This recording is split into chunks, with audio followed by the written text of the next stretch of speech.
Sedikitnya 51 narapidana di Lapas ID Raya Aceh Timur menerima remisi pada Hari Kemerdekaan Republik Indonesia ke-69. Ke-51 warga binaan ini masing-masing memperoleh remisi 1-6 bulan. Namun kali ini tidak ada yang mendapat remisi bebas. Penyerahan remisi ini langsung diberikan Sekda Aceh Timur MI Hasan Ahayat kepada warga binaan di lapas.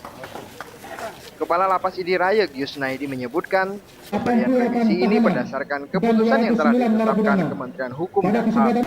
Remisi ya sudah, kan tadi sudah sama-sama kita dengarkan, sudah dibacakan oleh Bapak Kadupsi Pelayanan, itu berjumlah 51 orang. Itu remisi bebas atau gimana, Pak? Itu remisi pengurangan masa hukuman. Usai penyerahan remisi, pemerintah Kabupaten Aceh Timur juga menyerahkan bantuan berupa Al-Quran, tikar, dan sajadah untuk warga binaan. Dari ID Raya Aceh Timur, Said Maulana melaporkan untuk Aceh Video.